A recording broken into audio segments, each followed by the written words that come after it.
네, 오늘은 우리가 요한일서 5장 말씀을 통해서 우리는 무엇을 믿습니까? 라는 제목으로 함께 하나님의 말씀을 나누기 원합니다. 요한일서가 쓰여진 당시 그때를 생각해 보면 교회는 이단의 위협과 그리고 유대인들의 핍박이 난무하는 가운데 어렵게 믿음을 지켜나가고 있었습니다. 특히 영지주의라는 이단, 예수님께서 육신으로 오신 것이 아니라 환영이나 이런 어떤 유령의 형태로 존재하셨다라고 하는 이 가현설을 믿는 영지주의가 당시 교회를 어지럽게 하던 때였습니다. 이 이단으로 인해서 전통교회들이 위기를 느끼고 있었는데요. 이에 사도 요한은 교회를 정리하고 또 그리스도인들을 위로하고 바른 믿음 위에 세우기 위해서 이 요한 일서를 기록하게 됩니다. 오늘날 우리는 요한 일서가 쓰여진 당시 그 교회와 좀 비슷한 상황에 놓여져 있습니다. 이단들이 난리하는 가운데 세상으로부터는 너희가 이단들과 다를 바가 무엇이냐? 라는 종교단체로 이렇게 비춰지고 있습니다. 얼마 전 나는 신이다 라는 다큐멘터리가 사회에 이슈가 되었습니다. 사실 이런 이단들은 이미 전통교회에서 그동안의 전통교회와 다른 이단으로 규정하고 그들에 대해서 경고하고 교인들과 그리고 사회에 충분히 이 사람들에 대해서 경고를 해왔습니다. 저도 대학교 때 한 기독교 동아리 대표로 이단 동아리들이 이 기독교 캠퍼스를 활동하는 것을 규탄하고 퇴출하는 이런 운동에 참여하게 되었습니다. 그리고 그 운동은 나름의 성과가 있었고 더 이상 캠퍼스 안에서는 이런 IYF라든지 이런 이단들이 활동하지 못하도록 그러한 성과를 얻게 되었습니다. 뿐만 아니라 그동안 교회와 각 교단들은 이단 대책위원회를 설립하고 이단의 위험성을 세상에 충분히 알리고 심지어 이단들이 다시 교회로 돌아올 수 있도록 상담소도 마련하는 등 최선을 다해서 대응해 왔습니다. 그런데 세상 사람들이 이제 와서 이 이단들이 해왔던 비상식적이고 부도덕한 일들이 알려지게 되자 그 책임을 교회에 묻고 있습니다. 심지어 기존 교회도 별 다를 바가 없다라고 하는 것이 오늘날 세상 사람들의 오해입니다. 세상이 지금 교회를 얼마나 오해하고 있는지 아마 전도를 나가보신 분들은 잘 알 것입니다. 기독교에 대해 얼마나 차가운 반응을 보이는지 저희 목장에서 최근에 전도를 나갔다가 이런 세상의 반응을 경험하게 되었는데요. 제가 코로나 이전에 전도를 나갔던 그때보다 훨씬 더 냉담하고 좀 완전히 다른 분위기를 느낄 수 있었습니다. 요한일서 당시에도 초대교회도 이런 어려움이 있었습니다. 교회 안에 가만히 들어온 거짓 선지자들, 그리고 이 이단들의 공격과 또 이런 이단과 별 다를 바가 무엇이냐라고 말하는 동족 유대인들로부터 이 핍박, 이런 속에서 사도 요한은 지금 무엇을 말하고자 하냐면 우리가 무엇을 믿느냐가 중요하다. 우리가 지금 무엇을 믿는지를 그래서 계속해서 요한일서에서 말씀하고 있습니다. 그래서 학자들은 이 요한일서만큼 기독교의 진수를 간결 명료하게 표현한 글은 없다라고 이렇게 하나같이 말씀하는데요. 오늘 우리가 이 복음의 진수를 담고 있는 요한일서를 통해서 우리가 믿는 바가 무엇이고 또 어떠한 확신 위에서 우리도 흔들리지 않는, 너무나도 쉽게 흔들릴 수 있는 이런 상황 속에서 흔들리지 않는 그런 믿음을 가지고 우리가 그리스도인으로서 어려운 세상 속에서 살아갈 수 있는지 함께 생각해 보면 좋겠습니다. 첫 번째, 우리는 무엇을 믿냐면 바로 예수님을 믿는데 예수님께서 그리스도이심을 믿는 자들입니다. 여러분, 이 단순한 한 문장이 얼마나 중요한지 모르겠습니다. 어떤 복잡한 문장보다 이 문장이 우리가 믿는 바를 가장 잘 담고 있는 그런 문장입니다. 우리는 예수께서 그리스도이심을 믿는 자들입니다. 그럼 그리스도라는 말은 어떤 의미입니까? 그리스도라는 말은 메시아를 그리스어로 번역한 말이 바로 그리스도라는 단어인데, 이 메시아를 우리말로 번역하면은 기름 부음 받은 자라는 뜻입니다. 구약 성경에 보면 기름 부음 받은 자는 세 종류의 사람인데 바로 왕과 제사장과 선지자입니다. 이 세 직분은 바로 곧 오실 메시아를 모두 예표하는, 미리 보여주는 직분입니다. 예수님은 우리에게 왕과 제사장과 선지자로 오신 우리의 구원자이십니다. 그러니까 예수님은 그리스도이십니다 라는 말 속에는 이 세상을 창조하신 하나님께서 모세와 그리고 온 율법과 선지자의 강령을 통해서 약속하신 이 메시아가 바로 예수님을 믿는 것이라는 사실입니다. 여러분, 우리가 믿는 예수님은 이 세상 사람들이나 이단들이 붙드는 유행과 같은 것이 아닙니다. 일시적으로 지나가는 유행 같은 것도 아니고, 어릴 때, 순수할 때, 혹은 내가 정말로 극심한 스트레스 가운데서 지푸라기라도 잡는 심정으로 잡는 그런 지푸라기 같은 믿음이 아닙니다.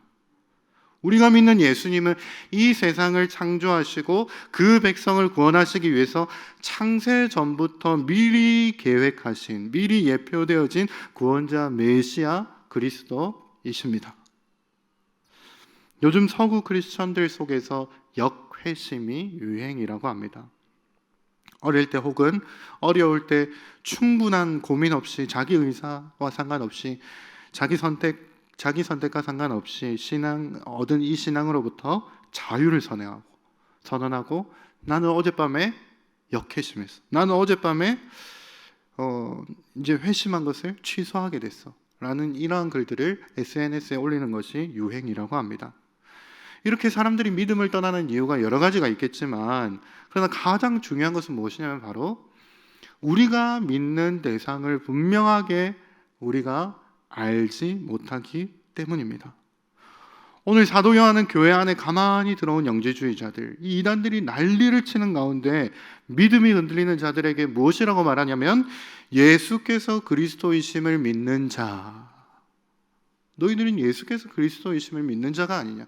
이단들이 말하는 그런 한철의 유행처럼 지나가 버리고 마는 그런 가연설이나 그런 영지주의가 아니라, 주의가 아니라 너희들은 그리스도이심을 믿는 자들이 아니냐라고 이렇게 말씀하고 있습니다.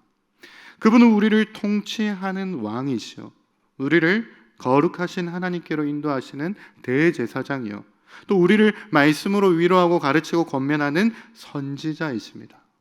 그분은 어제도 계셨고 오늘도 계시며 장차 오실 메시아 그리스도라는 사실을 먼저 확신하는 가운데 이 말씀을 우리에게 오늘 들려주고 있습니다. 산악 구조인들의 이야기를 들어보면 사람들이 등산을 하다가 헤매이는 이유, 조난당하는 이유가 대부분 너무 많이 가서가 아니라 충분히 가지 않아서이기 때문이라고 합니다. 1000m를 가야 나오는 길로 들어서야 되는데 내가 생각했을 때 충분히 왔다라고 생각하고 너무 많이 가서가 아니라 충분히 가지 못한 길로 들어섰을 때 그때 많은 사람들이 길을 헤매고 이렇게 조난을 당한다고 합니다. 여러분, 우리 믿음이 흔들리고 때로 길을 잃고 헤매일 때도 마찬가지입니다.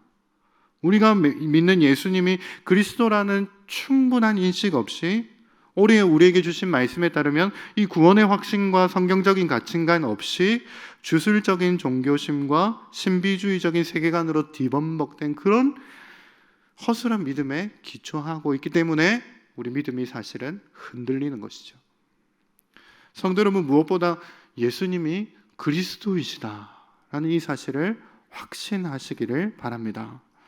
예수님을 더 이상 내 소원 들어주는 요술램프 진이나 예수님을 더 이상 어떤 네버랜드와 같은 그런 유토피아로 인도하는 피터팬이 아니라 예수님은 그리스도이십니다. 이것을 붙들고 확신 가운데 나아가시기를 바랍니다. 두 번째, 우리가 믿는 것은 무엇이냐면 바로 우리는 말씀을 믿는데 그 말씀은 무엇을 말씀하고 있냐면 바로 하나님을 사랑하고 형제를 사랑하라는 그 계명이 담긴 것을 우리는 믿는 사람들입니다. 요한 1서가 학자들이 입을 모아서 복음의 진수를 담고 있다라고 이렇게 말하는 이유가 바로 이 문장 때문인데요. 요한은 바울이 강조한 바울은 믿음의 서신서들을 통해서 강조하고 있고 또 그에 반해서 야고보는 행함을 강조하고 있는데 사도 요한은 이것을 동시에 이야기하고 있습니다. 예수께서 그리스도이심을 믿는 자가 누구냐라고 할 때 먼저는 하나님께로부터 이 난자들이고 그리고 하나님께서 난 모든 사람을 사랑하는 자입니다 라고 이렇게 1절에 말씀하고 있습니다. 1절에 예수께서 그리스도이심을 믿는 자마다 하나님께로부터 난 자니 또한 낳으신 이를 사랑하는 자마다 그에게서 난 자를 사랑하느니라. 사도 요한은 당시 교회, 전통 교회에 도전장을 내민 이 영지주의자들에 대해서 충분히 변증하고 있지만 동시에 형제의 사랑이라는 실천 놓치면 안 된다. 진리를 보호하고 진리를 보존하고 그 영지주의에 대항하여서 우리가 보호해야 되는 그 진리를 보존하는 건 너무 중요하지만 형제 사랑하기를 멈추지 말아야 된다 라고 이렇게 두 가지를 함께 이야기하고 있습니다. 진리를 보호하고 내 믿음 지키는 건 너무 중요합니다. 너무 중요하지만 그러나 동시에 우리가 놓치지 말아야 하는 것은 무엇이냐면 바로 형제 사랑이라는 실천입니다. 예수님께서는 요한복음 13장 35절에 이렇게 말씀합니다. 너희가 서로 사랑하면 이로써 모든 사람이 너희가 내 제자인 줄 알리라. 또 사도 요한은 이와 같은 말씀을 2절에서 이렇게 말씀하고 있습니다. 우리가 하나님을 사랑하고 그의 계명들을 지킬 때 이로써 우리가 하나님의 자녀를 사랑하는 줄을 아느니라. 무슨 말씀입니까? 하나님을 사랑하고 그의 계명을 지킬 때 우리에게서 무엇이 발견되느냐? 그것은 무엇이냐면 바로 하나님의 자녀를 사랑하는 모습에서 그것을 발견할 수 있다라는 말씀입니다. 언어학자들은 사람, 그리고 삶, 그리고 사랑이라는 이 단어들이 모두 한 어원에서 나왔다고 그렇게 이야기합니다. 그도 그럴 것이 사람에서 자음 하나를 빼면은 삶이 되고 그리고 사람에서 받침 하나만 바꾸면 사랑이 되기 때문입니다. 이것을 통해서 우리가 알 수 있는 것은 무엇입니까? 사람은 사랑하며 살 때 사람다운 삶을 살 수 있습니다. 또 사람은 사랑할 때 자기가 살아있다는 것을 느낄 수가 있습니다. 마찬가지입니다. 그리스도인은 이웃을 사랑할 때 내가 그리스도임을 확인할 수 있고 다른 사람도 우리가 예수님의 제자인 줄을 알게 됩니다. 그래서 우리 모든 행동과 말 속에 이것이 있는지 물어봐야 합니다. 진리 보호하고 내 믿음 보호하고 너무 중요합니다. 그런데 우리가 하는 말과 행동 속에 무엇이 담겨 있어야 되냐면 이것이 담겨져 있어야 합니다. 사랑하고 있느냐? 사랑하고 있느냐? 사랑하기 때문인가? 내가 지금 다른 사람에게 하려는 행동과 말 모든 것들이 사랑하기 때문인가? 물어봐야 합니다. 아무리 선하고 좋은 일이라 해도 심지어 봉사, 전도 아무리 좋은 일이라 해도 사랑하기 때문인가? 물어봐야 합니다. 왜냐하면 우리는 무엇을 하느냐가 중요한 것이 아니라 우리는 사랑하고 있느냐로 우리를 증명하기 때문입니다. 사랑하고 있느냐만이 중요하기 때문입니다. 성도 여러분, 그래서 오늘 말씀을 빌어 여러분들에게 이렇게 묻고 싶습니다. 지금 여러분들이 하려는 일, 지금 여러분들이 하고 싶은 말, 사랑하기 때문입니까? 오늘 이 질문 앞에서 더욱 확신 가운데 나아가시기를 바랍니다. 세 번째 우리가 믿는 것은 무엇이냐면 우리는 승리를 믿는 사람들입니다. 우리는 가벼운 발걸음으로 승리하는 삶을 사는 줄로 믿는 사람들입니다. 이제 3절부터 사도 요한은 당시 교회의 위협이 되는 이 유대교와 이 이단 영지주의를 의식하면서 우리의 믿음을 두 가지로 묘사하고 있습니다. 첫 번째는 무겁지 않다는 가벼운 이미지이고 그리고 또 하나는 우리의 믿음이 세상을 이긴다는 이 승리의 이미지로 표현하고 있습니다. 먼저 3절에 이렇게 말씀합니다. 하나님을 사랑하는 것은 이것이니 우리가 그의 계명들을 지키는 것이라. 그의 계명들은 무거운 것이 아니로다. 계명을 지키는 것이 무겁게 느껴진다. 우리가 떠오르는 사람들이 있죠. 바로 유대인들입니다. 계명이 무거운 이유는 지키지 못해서입니다. 다 지키지도 못할 계명에다가 장로들의 전통을 더해서 그들은 평생 다 지키지 못할 것들을 짊어지고 살아가야 했습니다. 이렇게 무거운 짐을 짊어지고 살아가는 유대인들에게 예수님은 이렇게 말씀하셨죠. 수고하고 무거운 짐진 자들아 다 내게로 오라. 내가 너희를 쉬게 하리라. 나는 마음이 온유하고 겸손하니 나의 멍에를 메고 내게 배우라. 그리하면 너희 마음이 쉼을 얻으리니 이는 내 멍에는 쉽고 내 짐은 가벼움이라. 하나님을 사랑하는 자에게 이웃사랑이라는 이 계명은 무거운 것이 아니라 도리어 가벼운 짐입니다. 이 말을 우리가 더 이해하기 쉽게 말씀드려 보겠습니다. 하나님을 사랑하는데 이웃을 사랑하지 않는 것이 더 무겁습니다. 하나님을 사랑하는 사람들은 다른 사람들을 온전하게 사랑하기가 절대적으로 이제 가능해진 사람들인데 그것을 애써 하지 않으려고 하는 것이 더 무겁습니다. 우리는 이 사실을 믿는 사람들입니다. 예수님께서 그리스도이심을 확실하게 믿는 사람들은 다른 사람들을 사랑하되 계명을 지키는 이것이 무거운 것이 아니라 마땅한 일이라고 생각하고 여기며 살아가는 사람들이라는 말씀입니다. 또 사도 요한은 이렇게 살아가는 우리는 세상을 이긴다라고 이렇게 말씀하고 있습니다. 4절입니다. 무릇 하나님께로부터 난 자마다 세상을 이기느니라. 세상을 이기는 승리는 이것이니 우리의 믿음이니라. 사도 요한 당시에 교인들은 패배의식에 젖어 있었습니다. 자기들이 그토록 열심히 이 이방인들과 그리고 동족 유대인들에게 복음을 전해서 이 교회를 일구어 왔습니다. 그런데 가만히 들어온 영지주의가 이 교회를 어지럽게 한순간에 그들의 수고를 허사로 만들어 버렸습니다. 또 유대인들로부터는 그리스도인이나 지금 영지주의자들이나 너희들이 다를 바가 무엇이냐 라고 똑같은 이단 취급을 당하고 있었습니다. 어쩌면 이렇게 패배의식과 피해의식에 젖어 있는 이 교인들에게 사도 요한은 지금 이렇게 말씀하고 있습니다. 5절에 예수께서 하나님의 아들이심을 믿는 자가 아니면 세상을 이기는 자가 누구냐? 사랑하는 성도 여러분, 제 아무리 이단들이 난리를 치고 세상을 다 어지럽게 해도 여전히 소망은 예수님 믿는 우리들에게 있습니다. 이것을 믿으시기 바랍니다. 세상을 이기는 자가 어디 있느냐?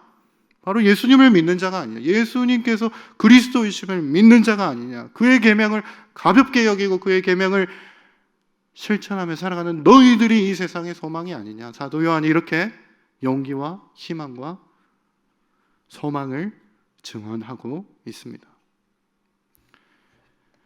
여러분, 그러면 우리가 이 예수님을 어떻게 증언할 수 있을까요? 세상 사람들이 이것을 지금 귀뚱으로도 듣지 않는 것 같은데 어떻게 우리가 이것을 증언할 수 있는지 사도 요한은 그 뒤에 말씀에서 세 가지를 말씀합니다. 바로 성경에서 예수께서 그리스도이심 이 기름 부음 받은 자임을 증언하는 이 세 가지인데 첫 번째는 물로 세례 받으신 사건, 그리고 십자가에서 피 흘리신 사건, 그리고 진리이신 성령께서 우리 가운데 임재하신 사건. 이 세 가지가 예수께서 그리스도임을 증언할 것이다. 그리고 이제 그 증언으로 예수께서 그리스도이심을 믿는 우리가 증거할 수 있는 가장 강력한 증거가 무엇이냐면 11절과 12절에 이렇게 말씀합니다. 또 증거는 이것이니 하나님이 우리에게 영생을 주신 것과 이 생명이 그의 아들 안에 있는 그것이니라. 아들이 있는 자에게는 생명이 있고 하나님의 아들이 없는 자에게는 생명이 없느니라. 성도 여러분, 우리가 이 세상의 유일한 소망인데 이 세상 사람들에게 예수님은 그리스도이십니다 라고 우리가 증언할 수 있는 가장 강력한 증거가 무엇이냐면 바로 우리 안에 있는 영생을 보라는 겁니다. 우리 안에 있는 영생을 보라는 겁니다. 우리가 영생을 얻은 사람, 이 사실이 바로 이 사실을 우리가 증언하며 살아갈 때 세상이 우리를 통해 예수께서 그리스도이심을 보게 된다라고 이렇게 말씀하고 있습니다. 이 세상이 전부이고 돈이 전부이고 이렇게 사는 사람들에게, 현세지향적으로 살아가는 이 사람들에게 그것이 아니라 우리 안에 영생이 있다는 것을, 영원한 생명이 있다는 것을 보여주면 우리를 통해서 세상이 예수께서 그리스도이심을 보게 되고 이것이 세상의 소망이 된다라고 말씀하는 것이죠. 성도 여러분, 이제 말씀을 정리하기 원합니다. 사도 요한은 이 영지주의라는 이단, 예수님은 실제로 오신 게 아니라 지금으로부터 약 100년 전, 그때 100년 전에 오신 예수님은 실제로 오신 분이 아니라 환영으로 오신 분이야. 그분은 유령으로 존재하셨어. 라고 말하는 이런 이단들이 난무하는 가운데 믿음이 흔들리는 이 교인들에게 우리가 무엇을 믿고 있는지를 확실하게 말씀하고 있습니다. 먼저 우리는 예수님을 믿되 예수님께서 그리스도이심을 믿는 자들이다. 그리고 두 번째, 우리는 말씀을 믿되 그 말씀이 요청하는 하나님을 사랑하고 이웃을 사랑하는 삶을 가벼운 짐으로 여기고 살아가는, 이 세상 사람들이 감히 할 수 없는 온전하고 절대적인 이웃 사랑을 가벼운 짐으로 여기고, 오히려 사랑하지 않는 것을 더 무겁게 여기고 더 마음에 속상해하면서 살아가는 사람들이 바로 우리들이다. 이것을 믿는 것이고, 마지막 세 번째, 우리는 결국 승리하는 삶을 사는 줄로 믿는 사람들이다. 이것을 너희가 믿고 알고 깨닫고 확신해야 된다 라고 말씀하고 있습니다. 여러분, 혹시 오늘 예수님을 믿는 가운데 도무지 변하지 않는 내 주변 상황과 사람들을 보면서 패배의식이나 피해의식에 젖어 있는 분이 계십니까? 오늘 이 저녁에 예수님을 믿으심으로, 말씀을 믿으심으로, 승리하게 될 것을 믿으심으로 확실한 믿음 가운데 나아가시는 저와 여러분들이 되시기를 바랍니다. 저는 지금 현실과 동떨어진 어떤 낙관주의를 이야기하는 것이 아닙니다. 우리끼리 정신 승리하자, 그런 이야기를 하는 것이 아닙니다. 역사적으로 보면은 교회는 지난 2000년 동안 인간이 상상할 수 있는 모든 이념들, 거의 모든 공격을 다 견뎌냈습니다. 신은 죽었다 라고 확실하게 믿었던 그 계몽주의 모더니즘도 결국 막을 내리게 되었고, 이제 기준 상실 시대인 포스트 모더니즘도 예술의 영역과 문화의 영역 같은 이런 사회 속에서 사망 선고식을 저마다 내리고 있습니다. 기준이 없는 게 어디 있느냐? 미술의 아름다움에 미가 없는 게 미의 가치의 기준이 없는 게 어디 있느냐? 라고 이렇게 포스트 모더니즘도 사망 선고식을 지금 각자마다 개최하고 있습니다. 여러분들, 그러나 풀은 마르고 꽃은 시드나 우리 하나님의 말씀은 영원히 서게 될 것입니다.